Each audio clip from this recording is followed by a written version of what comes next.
Conversation on politicizing this whole CBC issue, and the CS, Professor Magoha, had this to say about that particular statement on politics. Listen. We are not going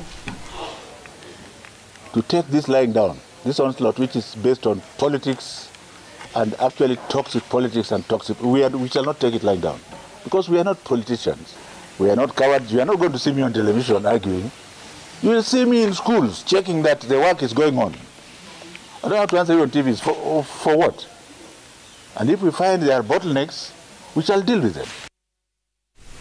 Governor, are you politicizing this whole conversation on CBC? Yeah, thank you. Thank you, Trevor. First of all, I want to say, me sitting here, I'm not sitting as a governor. And therefore, my position should not be termed as the position of the Council of Governors. I'm putting in my input as an expert in curriculum development. Yeah. So it is not about me, it is not about Bomet, but it is about the millions of children who are at risk because of what we are doing as a country. I want to say, and even it is in our documents, my input is well researched. And I want to tell Bwana Mayo that I don't have to visit KICD. I've read all the documents that have been produced by KICD and the different commissions.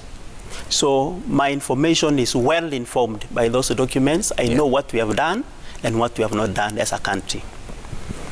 The other thing that I want to point out clearly is that curriculum, as much as we want to divorce it from politics, is a political and social agreement that reflects a society's common vision and, of course, bearing in mind our social needs, local needs, and even the international trends that we have in the country.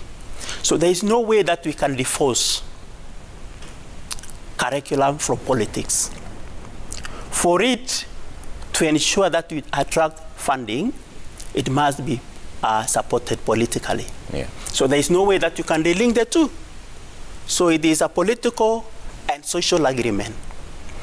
The other thing, you know, when you start hearing a lot of noises, that tells you there's something wrong. Because if everybody had been engaged, as people are claiming, why should we be complaining? We are complaining because there's something that is wrong.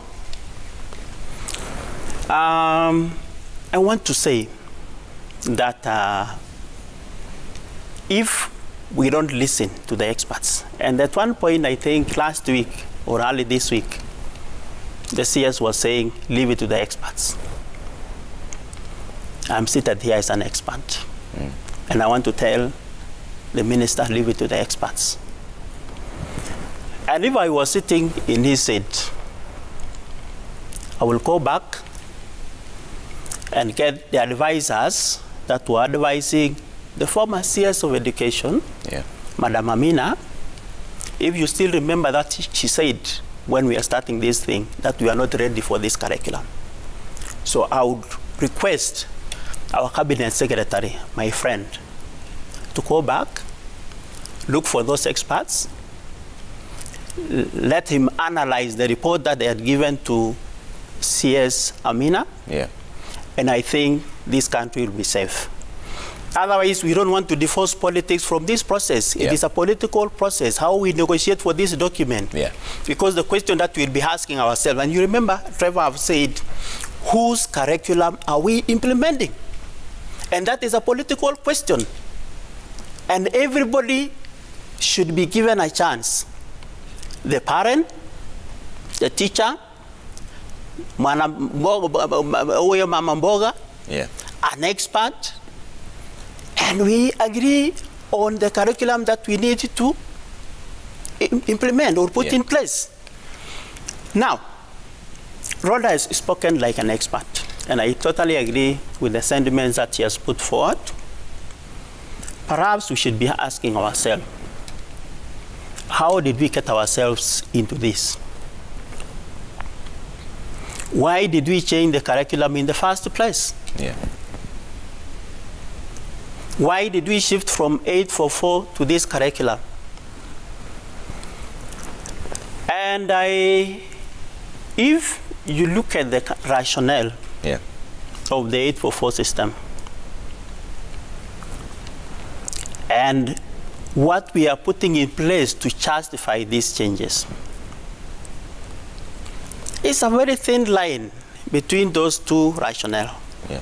Because one, the whole system of it was 7423.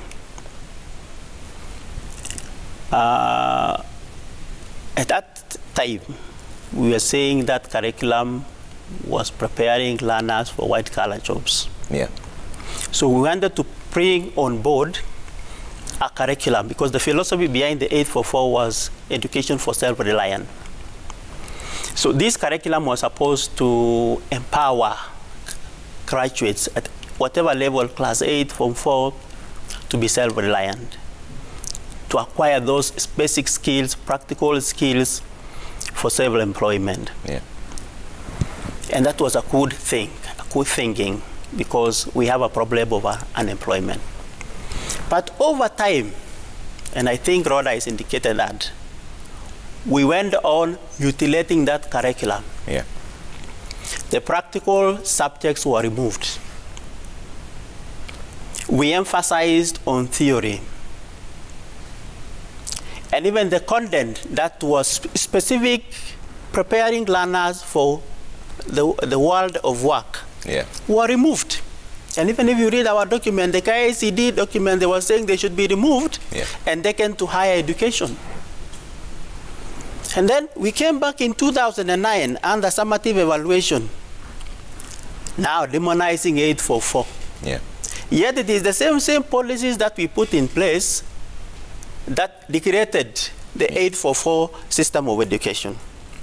Now we are coming back, sort of adding new terminologies now in the name of competence-based curriculum, with the same acumen that was used to change the 7423 curriculum into 844.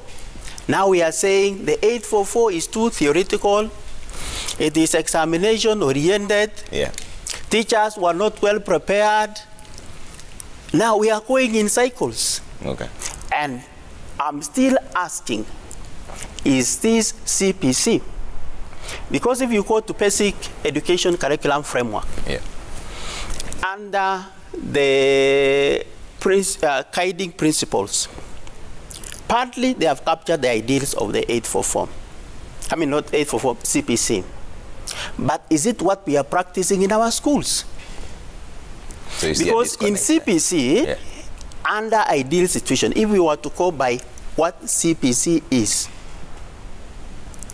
learners will not develop competence at the same rate.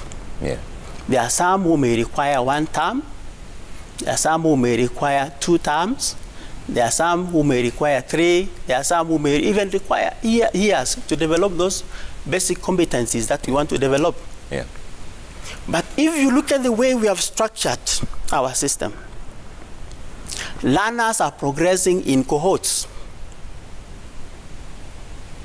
At the same time? At the same time. Does it mean we have learners at the same level?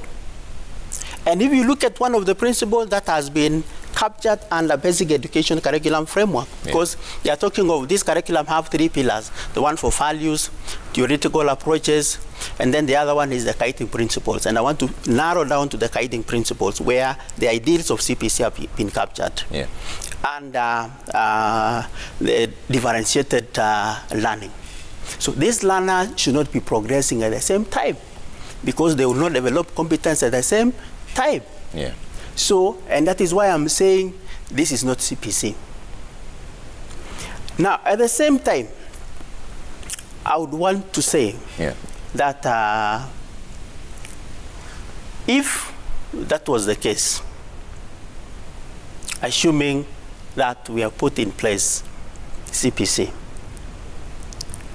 either there is no political will to to make this thing succeed, Yeah.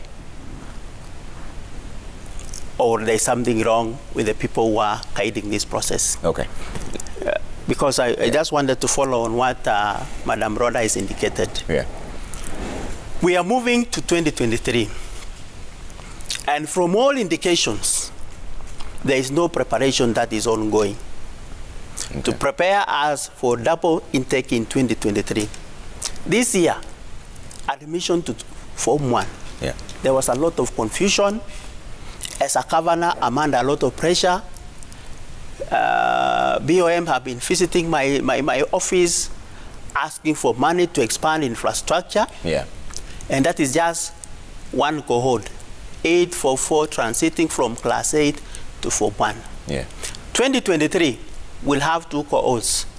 The first group of the new curriculum transiting to junior secondary school, and the last cohort of 844 transiting to Form 1.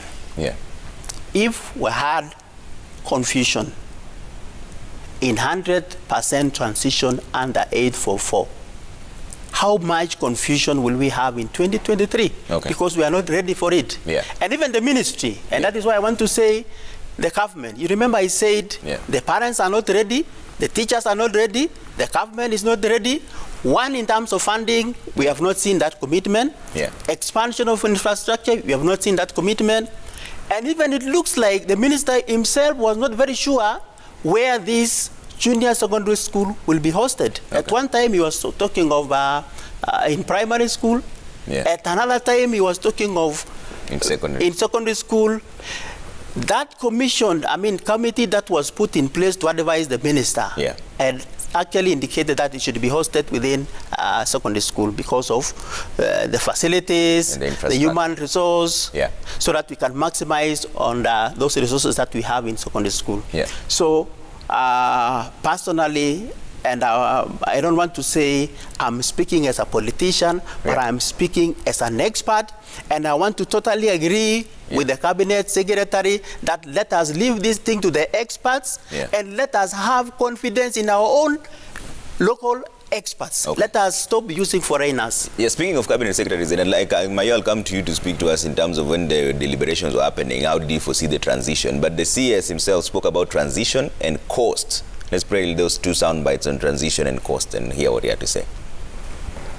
Most schools are not filled to capacity. One does not become a professor without going to school. So why do you think we are not working behind the curtain to ensure that the transition is going to be smooth? There's a lot of rubbish being spoken about cost. There is actually no cost, because if you ask a child, come with a utensil tomorrow, come with a utensil tomorrow. If that child is a Kalenjin in the village, he will come with a Mursik container. Mayo, yes. The transition, what was the plan? Thank you, Trevor. Before I say about transition, because I represented parents sitting in that task force. Yeah. I want to talk about the politics for 30 seconds. Okay. I remember what our governor is saying is that Minister Amina talked about postponing CBC inauguration to 2020. Yeah. Let me tell you, Trevor, I remember I was even called to your radio, Citizen. There was an outpour all over from the parents. Outcry was everywhere. People are saying, why is this curriculum postponed to 2020? And parents were ready. And after 3 days, our head of state apologized to the members of the public, to Kenyans. What happened? What led the president to apologize? It was our outcry. So I'm surprised to hear what the governor is talking about, because if the president himself can apologize to us parents that we are not going to postpone this thing, we are going to launch it and proceed immediately. And that's what we did. And the minister immediately appointed a task force committee to take over. Now, let me now come to the transition. Grade 6, there'll be an assessment. And grade 7, 8, and 9 will be domiciled in high school, like Governor said. Yes. 9, 10, 11, and 12 will be called senior secondary. After that, they can now go to other pathways, or TVETs or university. 100% transition was a success because there was collaboration between the stakeholders and the ministry. If you allow me to ask the governor, the last time he visited a school, there's a big difference between people sitting in the office and people visiting the school. The ground is different. The minister is always in the field, you know, coming to us in schools and visiting schools. And that's what is right to be done. Because if you sit there in the office, people come to you, they give you information. Let me tell you, Trevor, a real story. And from today onwards, members of the public will not believe what is always put in the social media. Madare, our member who represents us in Nairobi region, caught some 3 boys. These 3 boys were tying 2 boys, and it was even shared in the social media. Were tying these 2 boys, and you know, taking pictures that this was CPC, CRE practicals. I told him the other day when we were meeting, please, you go back and report it in the OB, so that it will be known to Kenyans that these things, there are people using social media to spoil CPC. It's true. There's some of them are propaganda, and we know that's propaganda. This is clear. So we will not believe as representatives of parents. Okay. I also support this Madam Rhoda, that in private schools they don't have class reps like we do in public schools. Okay. As we have a class rep from PP1 to Form 4 in public schools. All right. Under the Basic Education Act 55/2. Fair enough. Engage me on just one thing, Chair. So under the CBC, learners will spend 2 years in pre-primary, 6 years in primary. That's 8. Okay. Yes. The infrastructure is there because we already have that right now. Grade 1, 3 years in junior secondary. Grade 7, 8, and 9. 3 years in senior secondary. Grade 10, 11, and 12.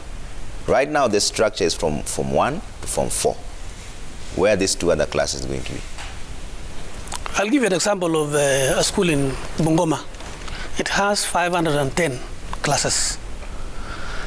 I mean, students, 510 students with 35 classrooms.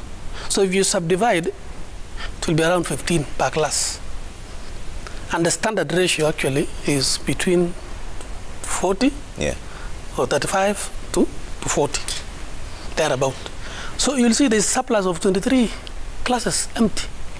So you're saying that this is the data we have. 3 years in junior and 3 years in secondary will be domiciled in this current secondary schools that we have. Yes, and there are enough classrooms.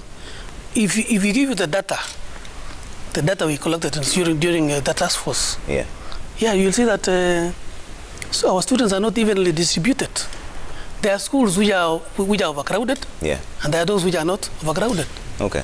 Yes, Rhoda, are you comfortable with that conversation? I'm not, because I was listening the other day to the PS saying that there are certain areas in the country where the school population is low. But question is, are you suggesting then, because that is what they have even currently been doing with 844, that I move my child who was studying in Nairobi, and because they have been picked in a school in Wajir, because population size in Wajir is minimal within the school environment, I transfer my child from Nairobi to Wajir, because there I will definitely get space within the secondary school. I mean, how practical is that? My answer to that is it is not. Simply because, yet again, the burden will be on me, the parent. When I'm taking my child to Wajir, I have to factor in the transport, I have to factor in, what do you call it? I have to factor in the living circumstances. Will my child be able to fit in within a school out of the district from which she has already learned? The answer is no. Now, what I'm trying to hear, or what I'm getting from Mr. Mayo, who is like, he seems to be representing parents of public schools. Yeah. Now that is where because the Basic Act was not designed only for public schools. Yeah. It was designed for both public and private. That is the first thing. It is, we are heading in the direction of almost the transport industry, where the transport industry is a very private, service right now. Yeah. Whereas in the early years of between the 70s to the 80s, it was a public service. Everything was uniform. Yeah. So your bus was guaranteed to get to your bus stop at a certain time. There was no graffiti on the bus. All the buses were uniform. You could identify a bus from a distance. And you were always guaranteed that the price or the fare you will pay is standard across the board. Yeah. Look at the infiltration of privatization of the public industry right now, just on when we are talking of public road services. It is survival for the fittest, okay? Yeah. And that is because when you are sitting back and saying that you are only catering to the public and ignoring the private, whereas we are following what is in the Basic Education Act, not unless we are also being told, since you're private, then why should we follow what the government is saying? Yeah. Why not also come with our own curriculum within the private sector? If we feel it has shortcomings, why can't we adjust? We cannot. Yeah. We are still being compelled to follow the regulations of the Ministry of Education, which is cut across the board. Yeah. Look at even the 844 system, where you begin to standardize the exam results so that you can create, for purposes of affirmative action, you can give equal opportunity to both those in private and public. Yeah. But the question is, we have even private schools right now that are below par. Yeah. They are not also at the same level with certain public schools. Because if you are going to ignore private schools, yeah, you will have them, as we have seen, collapsing because the infrastructure put up. There was no inspection by government officials, yet they're the ones regulating, yeah, the industry. They pay more attention to the public but do not come visit private schools because they say you are private. Yeah. Yet they are the same schools that are crumbling and killing children because no one paid attention. Okay. We are talking of sanitary situations should be the same across the board. If you have what we call toilet facilities within a private institution, it, yeah, should be. So are you saying that government will not come inspect private schools, yet we know that there are private schools that are unsanitary, put up in, you could find a private school that has been built on top of a hotel or a bar? Yeah. I mean, what are you telling the parents? Why aren't you all inclusive? Yeah. In short, my question to Mr. Mayo is, why aren't you being all inclusive? Yet we are all being made to be the same. Okay. All right. Yeah. Let me bring in some of the feedback before I come to you, Governor. And now I'd like to hear from all of you now, what do we do from here? I mean, CBC is here, it has started. What do the experts think? But let's bring up some of the feedback. There's a lot of it coming through. See if we can try and squeeze in a few of them. Babanyam says, kindly ask how CBC works for the rural parents or those in informal settlements who can't afford or even access the CBC workbooks or the resource-heavy assignments. A majority of the parents are from these settings. What will happen to these children? Okay. Fergus says, so according to Mayo, the problem is teachers using publishers' scheme of work. Let me ask him, these trending pictures of crazy assignments, are they pictures of teachers' published scheme of work or KICD books? Okay. Jenna Goy says, CBC is good, apart from just minor challenges. The people complaining have children in private schools whose teachers are overdoing things. CBC is not completed as certain absentee parents want us to believe. Okay. Sam Masika says, what Mayo is saying is that CBC is not universal and the teachers can teach depending with the context of the environment. Is that globalization? Barchok represents the views of many, just that they are not talking. Okay? You don't leave a name there, but you say, I think we should look at the positive side of CBC. We are being too rigid on changes. My daughter came home with a well-crocheted mat, and I was happy. Okay? Moses Gipsang says, there are schools which struggle with the basic needs like desks, food, electricity, lack of teachers. Parents don't have smartphones, printers, and all those. The economy is pushing us hard. Where do you expect to hold CBC in our system? Okay. Engineer Lazaro says, CBC is a very big, important step with our curriculum education. The problem is only coming from implementation. Government should put guidelines on implementation in phases. Okay. Bimburu says, CBC creates inequalities in this country and the narrative of education being an equalizer will cease. Free education will become meaningless because children from less fortunate families will not have the same experience of the curriculum. All right, you don't leave a name there, but you say many parents come from their workplace late hours. Teachers give homework for more than 3 subjects. When will it be supervised with a parent and have the child go to bed in time? Governor, you had said, from an expert's perspective, we are here now. There are 8.5 million learners continuing in the system.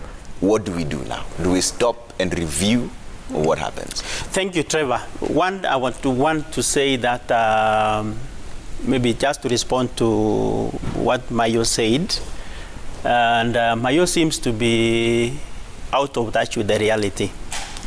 And, you know, yes, the president pronounced himself very clearly that we were to go ahead with the implementation of the curriculum. But would want also to say there are so many things that we have put in place that we have proposed as a government and they have failed, even despite the fact that the president made some declaration, one of which is, of course, the laptops. The students who are promised, I mean, the pupils who are promised laptops have now transited to secondary school without a laptop. So that is one. And the claims and some of the information that we are getting is that it was very expensive for the government. So if the laptop was very expensive, how expensive will this CPC is, despite the declaration by the president? Yeah. And then the reason why some of these declarations fail is because we don't have proper policies that we have put in place. We don't think through before implementing some of the things. And that is why, personally, I'm a bit worried even when we talk of CPC. Laptops is okay, but when it comes to curriculum, I think this is something that we should not play with. It is about the lives of our children. It is about our future. And personally, if I was given a chance to make a decision, I would say that let us retrace our steps backward and do the right thing. Yeah. It is never too late to refer back to the 844 system. And I would want also to speak as an expert, as you have put it, Trevor. Yeah. Why, what informed these changes? What do we really want as Kenya? What are our aspirations? Can we correct what was in the 844 system? Because after all, it is the same KICD that mutilated this curriculum. It is the same politicians ourselves who made a lot of noises, and in the process, we actually watered down what we had put in place in terms of what we are calling the 844 system of education. Yeah. So I think the starting point is, what do we want for ourselves? Okay. And I'm impressed, and that is why I opened by saying the only well-researched document that I'm very impressed, I've read it several times, is the report that was produced by Professor Otiambo team. And there is a question they raised is the current curriculum and institutions and programs fit to the current context. And I think we didn't do proper research to find out if there were issues. Can we still handle those issues by making minor changes within the curriculum that we're implementing? For example, the Romanian curriculum, for example, where we have also borrowed heavily. If you see their structure, already they were moving in the direction of emphasizing on vocational training and so forth. So theirs was just making minor changes within the already existing curriculum. Now, if you look at the basic education curriculum framework that we have put in place, and even the theoretical framework supporting that curriculum, I would not say that will pass as a change, total change in terms of the curriculum that we are calling the CPC, because the emphasis within that framework is actually changes in terms of how we are teaching.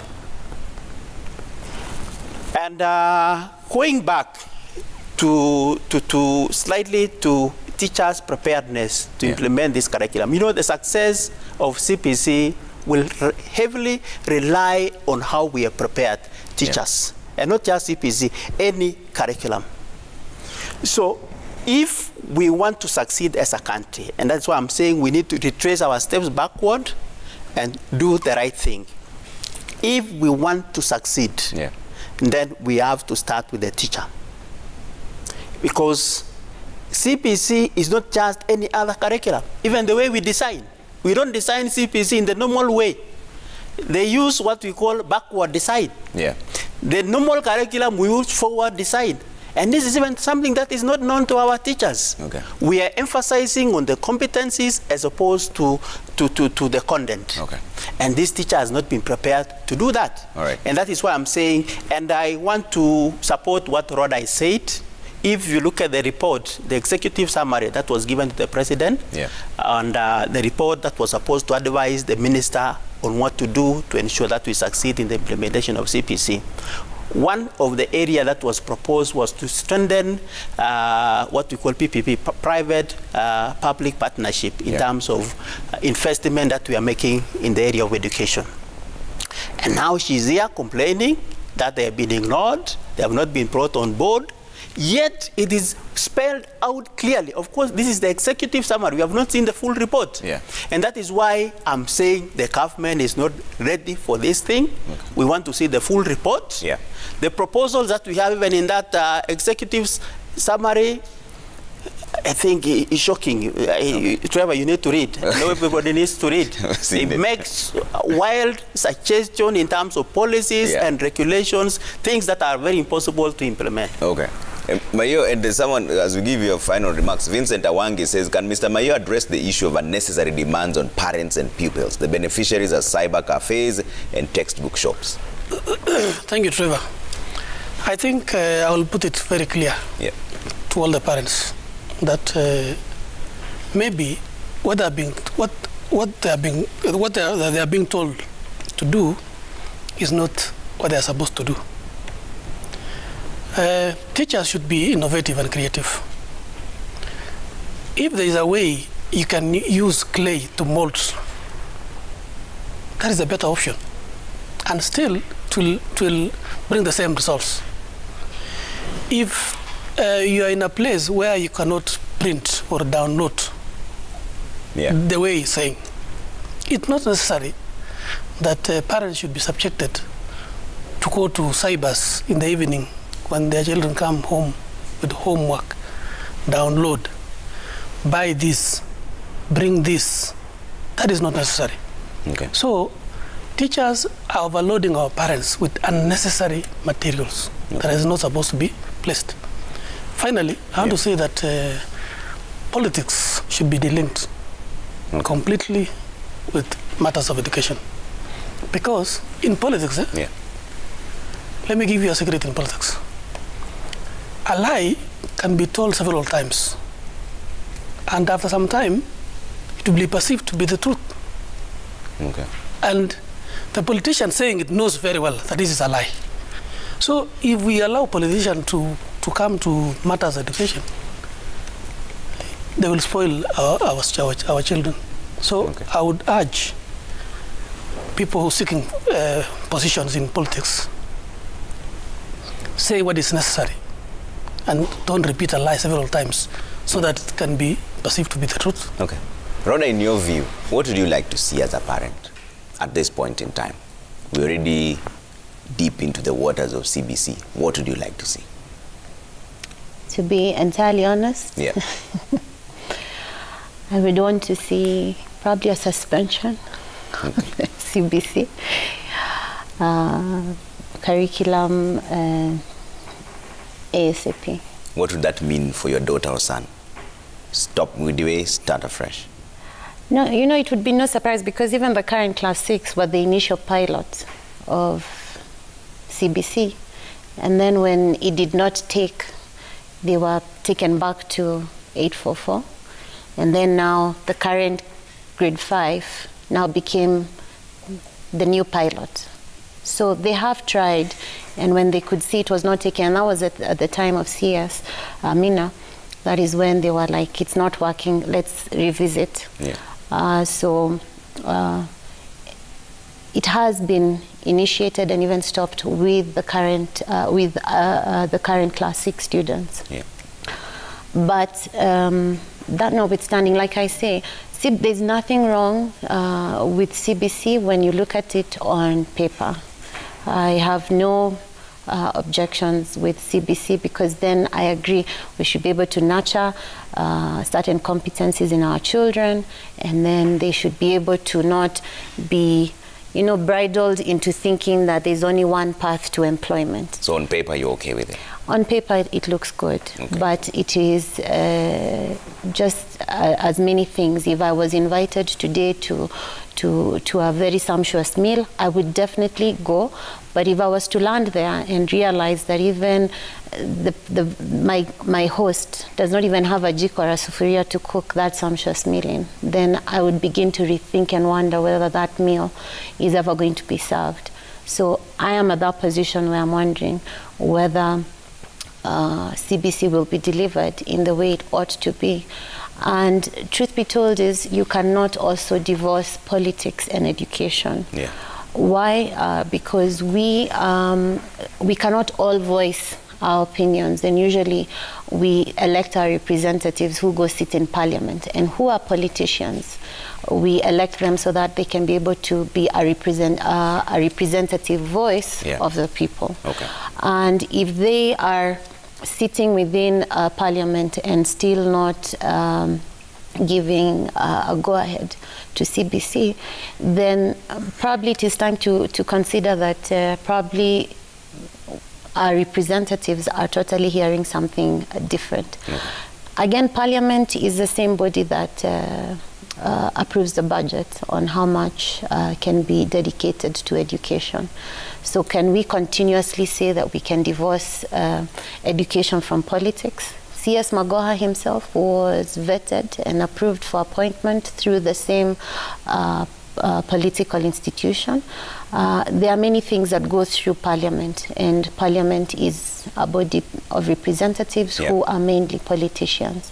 So it is very difficult to divorce the politics from education. But lastly, just to add on to the propaganda that seems to be going on with regards to CBC, if you see probably there's too much propaganda and ridicule about the curriculum, then probably it's also, there's a reason why there's a lot of ridicule. And if you can step back and review, then it is only fair. I mean, we're not saying take it all in, but also listen to, because propaganda is there for a reason. Either to persuade or dissuade someone from certain things. So clearly people are working hard against CBC. There must be some reasoning behind it, and when they are not being heard, they are taking it a notch higher with the ridicule. Nongeza volume. Yes. Okay. There's something the CS said in terms of this defending the CBC. This is what he had to say before I wind up with your comments.